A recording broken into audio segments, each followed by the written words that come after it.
दोस्तों सलाम नमस्ते।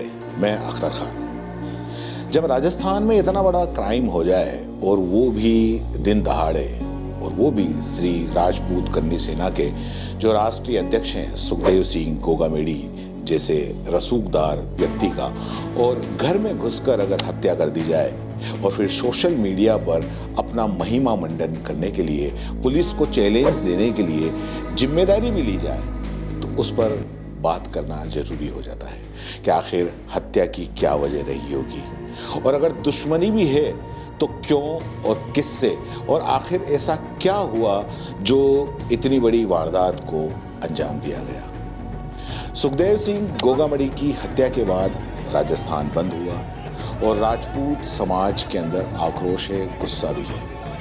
तो दरअसल गोगामेडी और रोहित गोदारा हो या लॉरेंस बिश्नोई हो, इन सब के बीच में आपस में क्या कनेक्शन था, दुश्मनी कब शुरू हुई और इसके पीछे की कहानी क्या है, इस पर आज हम बात करेंगे। तो दरअसल कहानी शुरू करूं उसके पहले आपको मैं कुछ पढ़कर सुनाना चाहता हूं। एक लेटर है जो सोशल मीडिया पर आया था सुखदेव सिंह गोगामड़ी की हत्या के बाद में और वो टेक्स्ट में आया था, आप सुनिए। सभी भाइयों को राम राम।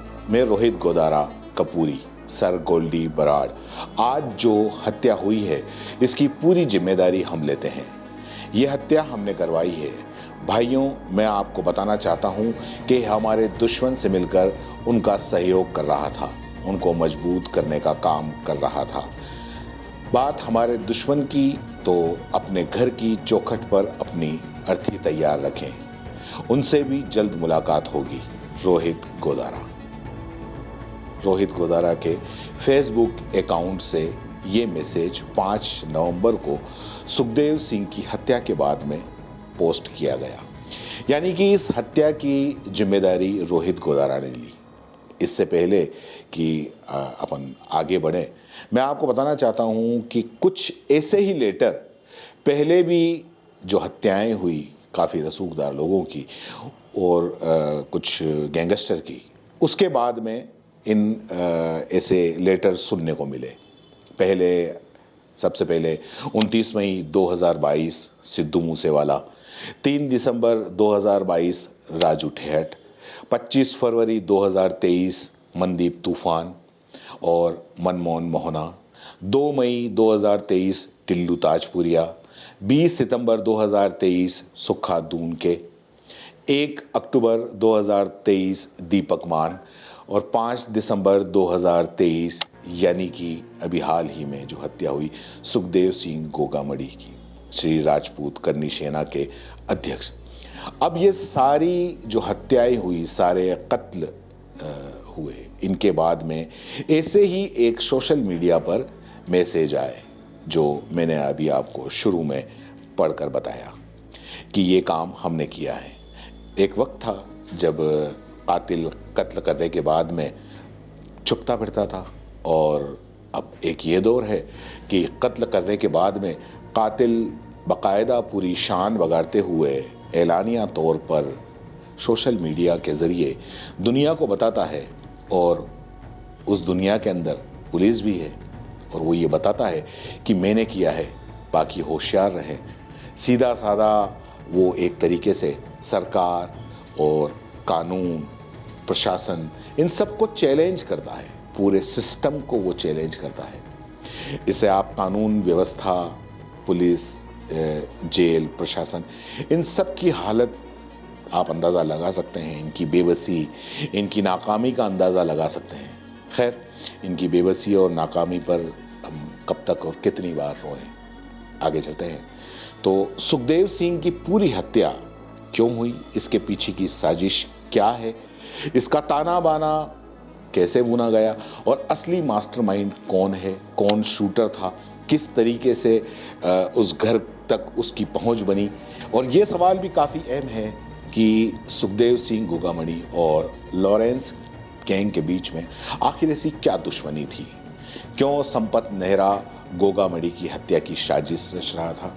आखिर ये राजस्थान में क्या कोई नई गैंगवार की शुरुआत तो नहीं है। इसी पर पूरी डिटेल के अंदर बात करेंगे। आखिर तक बने रहिएगा और चैनल को सब्सक्राइब नहीं किया है तो सब्सक्राइब कर लिए। तो पूरी कहानी कुछ यूं है कि 24 जून 2017 को राजस्थान के एक बहुत बड़े गैंगस्टर आनंद पाल सिंह की एक पुलिस एनकाउंटर के अंदर मौत हो गई थी। इसके बाद आपको याद होगा कि उस वक्त काफ़ी बड़ा हंगामा मचा था। राजस्थान में आनंद पाल सिंह की लाश को लेकर धरना प्रदर्शन हुआ और 15 दिनों तक ये धरना प्रदर्शन जारी रहा।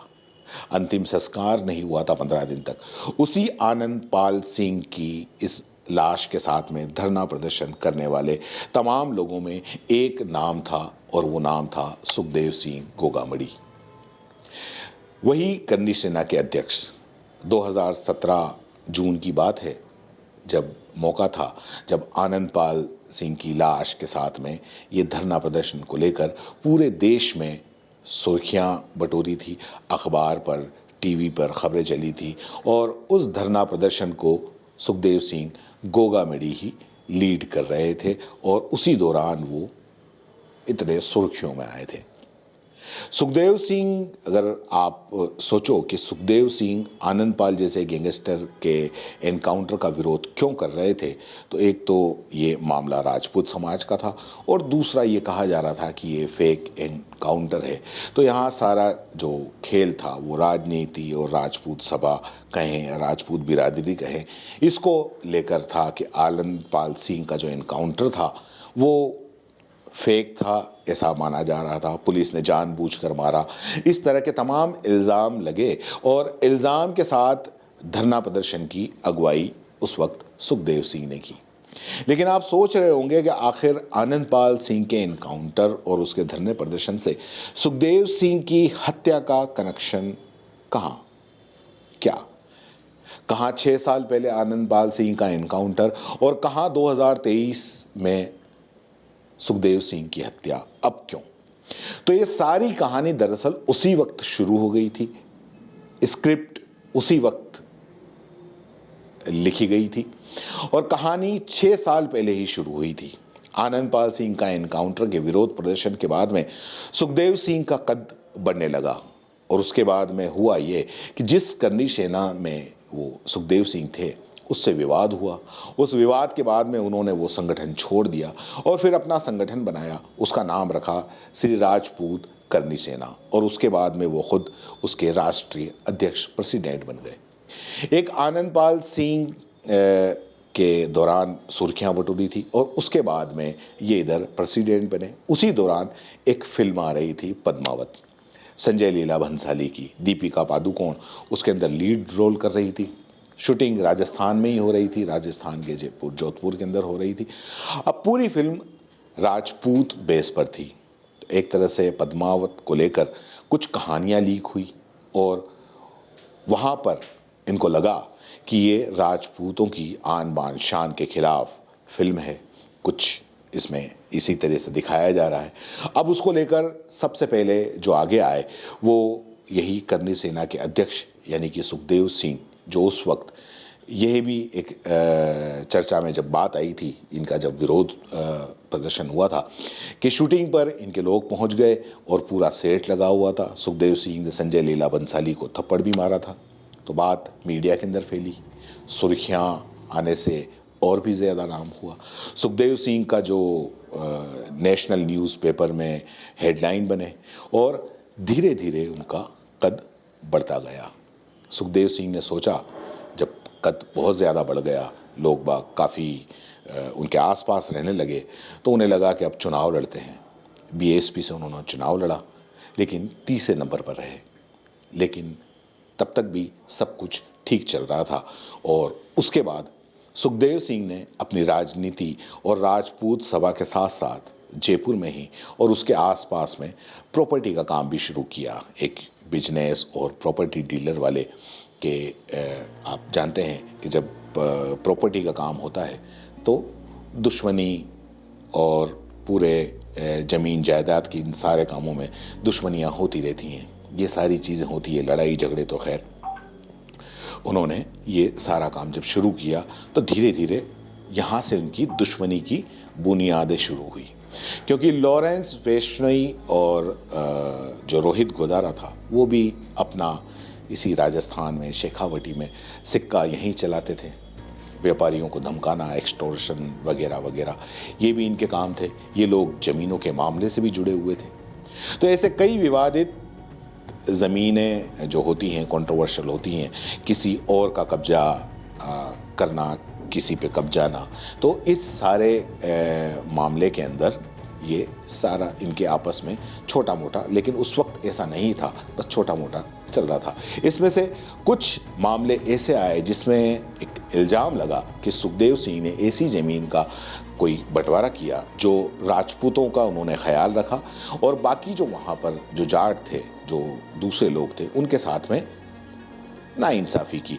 अब जब ये बात इनको पता लगी, लॉरेंस बिश्नोई और रोहित गोदारा, तो इन्होंने वैसे ही वो जात वाली जो दुश्मनी होती है ना, वो पाल ली और बड़ी, कि इन्होंने हमारे लोगों के साथ में गलत किया। रोहित गोदारा खुद एक जाट है, उसे लगा कि ये आदमी हमारे लोगों के साथ में ठीक नहीं कर रहा है। उधर लॉरेंस बिश्नोई भी जो था वो दुश्मनी पालने लगा। इसके बाद में इधर जब आनंदपाल एनकाउंटर के 6 साल के बाद में 3 दिसंबर 2022 को राजू ठेठ का मर्डर होता है, और लॉरेंस गैंग के खास गुर्गे रोहित गोदारा इसकी जिम्मेदारी लेता है। और इसी तरीके से एक फेसबुक पोस्ट की जाती है। उस पोस्ट में कहा जाता है कि ये आनंदपाल का बदला है। अब राजू ठेठ मर्डर के बाद में, जो राजू ठेठ का मर्डर होता है, उसके बाद में शेखावटी में दहशत फैलाने के लिए लॉरेंस गैंग ने रोहित गोदारा के जरिए व्यापारियों और प्रॉपर्टी के जो कारोबारी हैं उनसे फिरौती वसूलना शुरू कर दिया था। अब इनमें से कई जो प्रॉपर्टी व्यवसायी थे, जो व्यापारी थे, वो सुखदेव सिंह गोगामड़ी के करीबी बताए जाते थे। लॉरेंस गैंग की धमकियों के बाद में गोगामड़ी और आनंदपाल के जो छोटे भाई हैं मंजीत पाल सिंह, उन पीड़ित व्यापारी और जो प्रॉपर्टी कारोबारी थे जिनको रोहित गोदारा और लॉरेंस बिश्नोई गैंग के लोग धमका रहे थे, उनके पक्ष में वो खुलकर ये दोनों सामने आ गए। अब इन्होंने, गोगामेडी ने और जो आनंदपाल के भाई हैं, उन्होंने थाने में मुकदमा भी दर्ज करवाया। करीब 1 साल पहले रतनगढ़ के रहने वाले प्रॉपर्टी कारोबारी हैं महिपाल सिंह को गैंगस्टर जो रोहित गोदारा के नाम से एक धमकी दी गई फिरौती मांगने का। ये मामला राजू ठेठ मर्डर के महज 5 दिन के बाद में हुआ। 8 दिसंबर 2022 को महिपाल सिंह के फ़ोन पर व्हाट्सएप से वॉइस मैसेज आया कि मैं रोहित गोदारा बोल रहा हूँ, 15 दिसंबर तक 50 लाख रुपए की व्यवस्था कर देना, नहीं तो सीकर वाला अंजाम तुमने देखा ही है। अब आगे भी अगर काम करे तो हमें पैसे देने होंगे। इसके बाद में 15 दिसंबर 2022 को 2:50 पर उसके पास में एक व्हाट्सएप कॉल और मैसेज आया। उसमें भी कहा गया कि मैं रोहित गोदारा बोल रहा हूँ, हाँ या ना का जवाब दो महिपाल जी, दोबारा फ़ोन नहीं आएगा। इसके बाद सुखदेव सिंह गोगामेडी ने जो ये लॉरेंस गैंग को फिरौती देने से मना कर दिया, महिपाल सिंह को मना कर दिया। इसके अलावा भी कई दूसरे मामलों में सुखदेव सिंह गोगामेडी खुलकर लॉरेंस गैंग के सामने आ गए। गोगामेडी की यही बात लॉरेंस गैंग को खटकने लगी और इसके बाद से ही लॉरेंस गैंग और गोगामेडी में अदावत शुरू हो गई थी। लॉरेंस बिश्नोई ने अपने खास शूटर संपत नेहरा को सुखदेव सिंह की सुपारी दी और ये काम सौंपा कि तुम इसको ठिकाने लगा दो सुखदेव सिंह को। ये बात है करीब 1.5-2 साल पुरानी बात है। सिद्धू मूसेवाला का मर्डर हुआ उससे पहले की बात है। लेकिन संपत नेहरा ने ये काम उससे नहीं हुआ और संपत नेहरा को दरअसल 2 टारगेट दिए थे। दूसरा टारगेट था सलमान खान, तो सलमान खान और दूसरा सुखदेव सिंह गोगामेडी, इनके टारगेट दिए थे और उससे जब वो पूरा नहीं हुआ और उसके बाद में संपत नेहरा पकड़ा गया भटिंडा जेल। वो उसको पुलिस ने भटिंडा जेल पहुंचा दिया और ये दोनों टारगेट जो हैं वो काम किसी तरीके से ठंडे बस्ते में चला गया। अब इधर लॉरेंस बिश्नोई गैंग ने शुरू किया, उसने फिर संपत नेहरा को कांटेक्ट किया कि तुम्हारा शूटर कहाँ है, तुम तो सलमान खान का ना कुछ कर पाए और ना ही सुखदेव सिंह का कुछ कर पाए। अगर सलमान खान का कुछ नहीं कर सकते तो सुखदेव सिंह का ही कुछ कर दो। अब फिर संपत नेहरा ने कहा कि अच्छा ठीक है, मैं कुछ करता हूं। और उसके बाद में उसने अब राजस्थान में अपने कॉन्टैक्ट को खंगालना शुरू किया। तो उसकी नज़र पड़ी रोहित गोदारा पर। उसने रोहित गोदारा को ये काम सौंपा और कहा कि तुम्हें ये काम करना है। पहले रोहित गोदारा ने रोहित गोदारा से ठेठ का कत्ल करवा दिया और कत्ल करवाने के बाद में ऐसे ही एलानिया उसने जिम्मेदारी ली कि मैंने ये किया है। मैंने आपको पढ़कर शुरू में ही बता दिया था कि ये किस तरीके से कत्ल करने के बाद में जिम्मेदारी लेते हैं। अब उसके बाद में रोहित गोदारा ने सुखदेव सिंह की रेकी करना शुरू कर दिया। ये करीब 1.5 साल पहले की बात है। रोहित गोदारा ने सबसे पहले रेकी मतलब एक पूरा का पूरा साजिश करना कि कहाँ आता है कहाँ जाता है। तो सोचिए आप कि 18 महीने पहले कि इधर जब साजिश की शुरुआत हुई तो पता चला कि जो गोगा मेडी है, ये सभाएं और बाकी इनकी वजह से इनके जो जितने भी लोग हैं, राजपूत समाज के लोग भी हैं, वो इन्हें घेरे रहते हैं और उन तक पहुंचना, उन तक जाना काफ़ी मुश्किल काम है। लेकिन इसके बावजूद उनकी साजिश चलती रही। 1.5 साल पहले जब पहली बार रोहित गोदारा ने पहले दुबई और उसके बाद में पाकिस्तान के नंबरों से सुखदेव सिंह गोगा मेडी को कॉल करवाया। आजकल आपको बता दूं कंप्यूटराइज नंबर से भी कंप्यूटराइज ये सारा के सारा होता है, आप कहीं के भी नंबर से फ़ोन करवा सकते हैं। अब वो पाकिस्तान से या दुबई से करवाए या यहीं से करे, बहरहाल उसने फ़ोन करवाया कि हम तुम्हें मार डालेंगे, खुली धमकी दी। लेकिन सुखदेव सिंह ने इस धमकी को सीरियस ही नहीं लिया क्योंकि उनके आसपास काफ़ी बड़ा हुजूम रहता था। बात आई गई, ख़त्म हो गई। उस वक्त जब फिर इधर भटिंडा जेल के अंदर जब संपत नेहरा जब जेल में बंद था, तब उससे पूछताछ हुई तो उसने बताया कि कौन कौन टारगेट है, किस किस का मर्डर हो सकता है। तब पहली बार एक नाम सुनने को यह आया, सुखदेव सिंह का उसने नाम लिया कि सुखदेव सिंह गोगा मेडी हैं, उनका भी कत्ल हो सकता है। तब पहली बार पंजाब पुलिस ने राजस्थान पुलिस को ये इन्फॉर्मेशन पास आउट किया और कहा कि इस तरीके से उनका कत्ल हो सकता है। इधर गोगा मेडी को भी धमकियां मिलनी शुरू हो गई थी। पहली बार सुखदेव सिंह को लगा कि धमकियां मिल रही हैं। कब लगा? जब एक के बाद एक कत्ल होने लगे और कोई जेल में रहकर ये सारा के सारा काम करवा रहा था। फिर जब सुखदेव सिंह को ये लगने लगा कि ये लॉरेंस गैंग है और ये कुछ भी कर सकता है और ख़तरा है, तो मार्च 2023 में पहली बार सुखदेव सिंह ने राजस्थान पुलिस को एक कंप्लेंट दी कि मेरी जान को खतरा है, मुझे लॉरेंस गैंग से धमकी मिल रही है, मुझे पुलिस प्रोटेक्शन दिया जाए। उधर Punjab police already Rajasthan police को ये इनपुट पहले ही दे चुकी थी। लेकिन कमाल देखिए आप कि मार्च से ये दिसंबर आ गया, मतलब 7 महीने बीत गए। इन 7 महीनों के बीच में राजस्थान पुलिस ये तय नहीं कर पाई कि सुखदेव सिंह को प्रोटेक्शन देना चाहिए कि नहीं देना चाहिए। उधर प्रोटेक्शन मिलने में देरी हो रही थी, जान का खतरा सुखदेव सिंह ने भांप लिया था। तो उसने क्या किया कि अपने लेवल पर प्राइवेट 6 सिक्योरिटी गार्ड रख लिए और वही गार्ड उनको घेरे रहते थे। इन सबके पास में हथियार थे। अब लॉरेंस बिश्नोई को ये पता था कि जैसे कि उन्होंने सिद्धू मूसेवाला जो केस था वो सेम था कि उसने भी अपने गार्ड रखे थे, पुलिस प्रोटेक्शन था और उस तक पहुंचना, हमला करना और मुश्किल था और फिर सामने से भी गोली चलेगी ये भी खतरा था। इसलिए मिशन में देरी हुई और लेकिन उसने सबके सामने सबसे बड़ी दिक्कत यही थी कि जो सुखदेव सिंह के करीब कैसे पहुंचा जाए, क्योंकि दूर से गोली मारने में निशाना चूक सकता है, तो नज़दीक से मारने में उन्हें नज़दीक पहुंचना था और नज़दीक पहुंचने के लिए ज़रूरी था कि उन तक कैसे पहुंचा जाए। इस पर इन्होंने प्लानिंग की। इस प्लानिंग के अंदर काफ़ी वक्त लगा, लेकिन ये लोग लगातार लगे रहे। इसी दौरान में इन लोगों को पता चला कि एक नवीन शेखावत नाम का एक शख्स है जो जयपुर के अंदर रहता है और उसका कपड़ों का कारोबार है और वो ठीक ठाक तरीके से सुखदेव सिंह को जानता है। नवीन शेखावत जब ये इसको जानकारी मिली तो रोहित गोदारा ने नवीन शेखावत को पहले टारगेट किया। अब लगा कि नवीन शेखावत एक जरिया बनाया जा सकता है, एक सीढ़ी बनाई जा सकती है सुखदेव सिंह तक पहुंचाने की।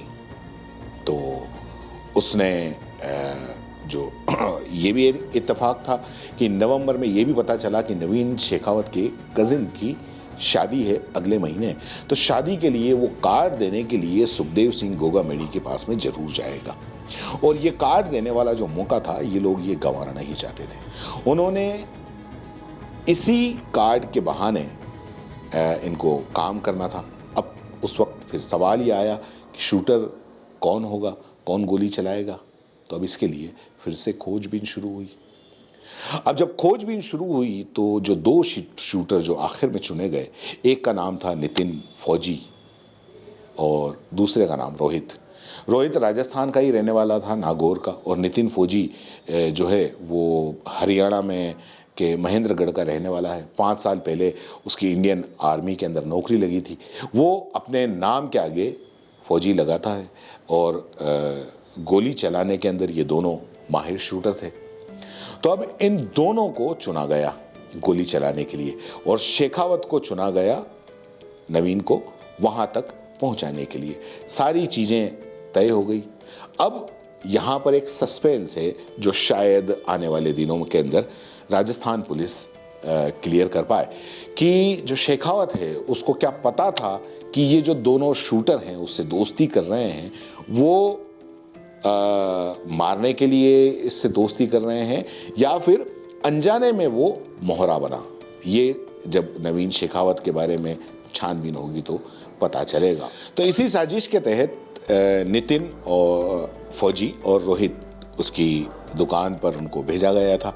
राजस्थान में ही राजपूताना जगह है, वहीं उसकी जो जयपुर के अंदर इसकी कपड़े की दुकान है। तो शेखावत इन दोनों को धीरे धीरे इन दोनों ने शेखावत से दोस्ती करी और इसमें काफ़ी वक्त भी लगा, लेकिन भरोसा बहरहाल जीत लिया। और इसी दौरान एक दिन ये शादी के कार्ड का पता चला। दोनों ने कहा कि हमको भी साथ में आप ले जाओ, और इन्होंने तय कर लिया था पहले से कि जब हम साथ में जाएंगे तो ये काम हम उसी दिन करेंगे। और इसने एक बात ये भी सामने आई है, ये भी बाद में पता चलेगा कि जो नितिन फौजी है उसने स्कॉर्पियो गाड़ी एसयूवी 3 दिन के लिए 5,000 पर डे के हिसाब से रेंट पर ली थी। 3 दिन इनके पास वो गाड़ी रहनी थी जो पुलिस ने बरामद भी करी है। और इधर इन दोनों के पास में ऑटोमेटिक जो पिस्टल थी वो भी पहुंचा दिया गया था। अब 5 नवंबर की तारीख आई, उसने बताया कि मैं कार्ड देने जा रहा हूँ। इन दोनों ने भी थोड़ा सा सीन बनाया कि हम भी फ़ैन हैं, हम भी उससे मिलना चाहते हैं गोगामेडी से, हम भी आपके साथ में चले। उन्होंने कहा कि ठीक है चलिए चल दो, क्या दिक्कत है। सुखदेव सिंह के घर पहुँचते हैं ये तीनों। वहाँ एक ही गार्ड था क्योंकि बताया जा रहा है कि इलेक्शन की वजह से जो गार्डों के हथियार थे वो पुलिस में जमा करवा दिए गए और इसलिए सुखदेव सिंह ने बाकी के जो 5 गार्डों को छुट्टी दे रखी थी, इसलिए एक ही गार्ड जो सिक्योरिटी के अंदर था वो एक ही गार्ड था। अब जो गार्ड था वो अजीत था। अब उन लोग जब तीनों पहुंचते हैं तो अजीत गार्ड बाहर था। उसने नवीन शेखावत और उसके पास उस गार्ड के पास में गया, कार्ड लेकर उसने कहा कि भाई साहब को शादी का न्योता देना है और न्योता देने के लिए हम लोग आए हैं। तो अजीत ने अंदर बात की और बोला तो सुखदेव सिंह अंदर बैठे हुए थे। उन्होंने कहा कि ठीक है आप भेज दो। जो सुखदेव सिंह जब वो अंदर गए तो सुखदेव सिंह सोफे के ऊपर बैठे हुए थे और उसके बराबर ही नवीन शेखावत जाकर बैठ गया और जो दोनों शूटर थे वो सामने बैठ गए। और दूसरे सोफे पर क्योंकि सुखदेव सिंह को ये सारा के सारा पहले से ख़तरा था तो उसने घर के अंदर बाहर हर जगह सीसीटीवी कैमरे लगा रखे थे। जब ये चारों पहुंचते हैं और तो ड्राइंग रूम के अंदर सारी बात हो रही है, सारी मीटिंग कैमरे के अंदर रिकॉर्ड हो रही है। करीब 10 मिनट तक वो बातें करते हैं। 10 मिनट के बाद में तक वो आराम से पानी पीते हैं और काफ़ी बातें करते हैं, वहीं वो बैठे हैं। ये सारा का सारा CCTV कैमरे के अंदर सब कुछ रिकॉर्ड है। 10 मिनट के बाद में अचानक सुखदेव सिंह के मोबाइल की घंटी बजती है। वो नंबर देखते हैं और उठाते हैं। जैसे ही वो मोबाइल की तरफ देखते हैं और फ़ोन उठाते हैं, उनका ध्यान सामने से भटकता है और दोनों शूटर सामने बैठे हुए हैं। उन्हें मौका मिल जाता है, वो फ़ौरन अपनी जगह से खड़े होते हैं और दोनों सीधे पहले सुखदेव सिंह को निशाना बनाते हैं। सुखदेव सिंह को गोली मारते हैं। अजीत जो बाहर था वो जैसे ही आता है वो अजीत को गोली मारते हैं, और क्योंकि अजीत भी गोली मारना चाहता था लेकिन वो पहले उसको गोली मारते हैं, वो उधर बाहर निकल जाता है। लेकिन इधर एक चौंकाने वाली बात और होती है कि इन दोनों शूटर जो गोली है, तो वो दूसरी गोली वो सुखदेव सिंह को मारने के बाद में वो नवीन शेखावत को भी, जिसकी गाड़ी के अंदर वो बैठ के आए थे, जिससे उन्होंने दोस्ती करी थी, उसको भी वो गोली मार देते हैं। वो शूटर सीधे नवीन को गोली मार देता है। मतलब जिसके साथ में वो आया था उसके बाद में 17 राउंड 18 सेकेंड के अंदर 17 राउंड गोलियां चलती हैं। दोनों वहां से बाहर भागते हैं। एक दूसरी गाड़ी जो पहले कार वाला जा रहा था उसको गन दिखाकर उसके अंदर बैठे, फिर आगे गए, कुछ प्रॉब्लम हुई, फिर एक स्कूटी वाले को रोका, उस पर गोली चलाई, उसको बंदूक दिखाई और वो स्कूटी लेकर भागे, और उसके दोनों बाद वो वहाँ से निकल गए, सीन से गायब हो गए। हालांकि बाद में हरियाणा पुलिस ने यह दावा किया कि जो नितिन फौजी है उसे गिरफ्तार कर लिया गया है। हरियाणा में अब शायद वो राजस्थान पुलिस को सौंप देंगे। तो ये हो गई पूरी कहानी। अब जब सब कुछ हो गया, तमाम न्यूज़ चैनल पर आज एक दूसरी हेडलाइन की खबरें भी आ रही हैं, और उसके अंदर कहा जा रहा है कि जो रोहित गोदारा है उसकी एक और कोई पोस्ट आई है जिसके अंदर उसने गोगा मेडी से क्या दुश्मनी है, और इसके अंदर उनके आपस की किसी लेन देन को लेकर के दुश्मनी थी, और उसके अंदर अशोक गहलोत के बेटे का नाम भी उसने लिया है। ये सारी बातें पुलिस जांच के बाद में पता चलेंगी, लेकिन ये अभी तक की कहानी है। मैंने आपको पिछले जो 7 नाम बताए स्टार्टिंग के अंदर, सिद्धू मूसेवाला हो, राजू ठेठ हो, मनदीप तूफान, चाहे टिल्लू ताजपुरिया हो, सुखा दीपक मानदेव सुख सिंह हो, या टिल्लू ताजपुरिया जिसकी जेल के अंदर, तिहाड़ जेल के अंदर हत्या हुई। सिद्धू मूसेवाला को घर के अंदर ही मारना था लेकिन सिक्योरिटी थी तो घर के बाहर घेर कर मारा। राजू ठेठ को घर के अंदर मारा। सुखदेव सिंह को घर के अंदर ही मारा। इसके अलावा सुखा दूनके को भी इसी तरीके से मारा गया। हर एक को मारने के बाद में इसी तरीके से जिम्मेदारी भी ली गई, हमने इनको मारा है, और बाकी दुश्मनों को चेतावनी भी दी गई। अब यहाँ सवाल ये है कि पिछले 1.5 सालों में जो भी कत्ल हुए, ऐलानिया हुए, ऐलान करके हुए, पहले तो धमकी दी गई और फिर मारा गया, और मारने के बाद में जिम्मेदारी भी ली गई। अब जिस गैंग के नाम पर, जिस शख्स के नाम पर ये सब कुछ हो रहा है, मतलब लॉरेंस बिश्नोई, हालांकि उसने खुद अभी तक किसी एक की भी जिम्मेदारी नहीं ली, लेकिन उसके जितने गुर्गे हैं वो उसके नाम पर या गोल्डी बराड के नाम पर ये सब कुछ कर रहे हैं। अब यहाँ ये एक चाल भी हो सकती है लॉरेंस की, क्योंकि वो जेल में है, ये सारे मुकदमे भी उसके सर थोपे जाएंगे, तो फिर शायद इसी वजह से वो कानूनी पचड़े में नहीं पड़ना चाहता हो, जिम्मेदारी नहीं ले रहा हो। लेकिन सवाल ये है कि वो 9 साल पहले लॉरेंस बिश्नोई तिहाड़ जेल गया था, गिरफ्तार हुआ था 9 साल पहले 2015 की शुरुआत में या फिर 2014 में जब वो गया था, तब लॉरेंस बिश्नोई का नाम इस देश के ज़्यादातर लोगों को पता ही नहीं था। लेकिन 9 साल में जब से वो जेल के अंदर गया है, वो इतना बड़ा गैंगस्टर बन गया है कि अब कई लोग, यानी कि पूरा देश उसको जानता है। और पिछले 1.5-2 साल में जितने भी इस तरह के मर्डर और क्राइम हो रहे हैं, उसके पीछे लॉरेंस बिश्नोई का नाम आ रहा है। लेकिन पुलिस और कानून की बेबसी देखिए, जिसका नाम आ रहा है उसका वो क्या करें, क्योंकि वो पहले ही जेल में बंद है। उसको कैसे रोका जा सकता है, उसके कम्युनिकेशन को कैसे काटा जा सकता है, उसके गुर्गों पर हाथ कैसे डाला जा सकता है। लेकिन उस पर लगाम नहीं लगाई जा रही है, ऐसा हो नहीं रहा है।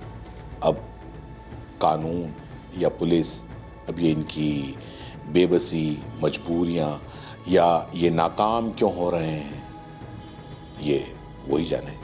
लेकिन सुखदेव सिंह के बाद में अब जो लोग हिट लिस्ट में हैं, लॉरेंस बिश्नोई और उनके गुर्गों के, तो जाहिर सी बात है कि वो अब सब खौफ में होंगे, डरे हुए होंगे, दहशत ज़दा होंगे, क्योंकि अब इस तरह से खुलेआम मारा जा रहा है और फिर क्लेम भी किया जा रहा है, जिम्मेदारी भी ली जा रही है, तो हर किसी का डरना वाजिब है। तो ये डर, ये दहशत, ये खौफ तभी दूर होगी जब पुलिस अपना काम करेगी और इस खौफ को ख़त्म करेगी। लेकिन मालूम नहीं सिद्धू मूसेवाला के बाद में जो ये सिलसिला शुरू हुआ, कहाँ जाकर ख़त्म होगा, कब ख़त्म होगा, कैसे ख़त्म होगा, इसका बेहतर जवाब तो पुलिस और कानून और अदालतें ही दे सकती हैं। तो ये थी आज की कहानी।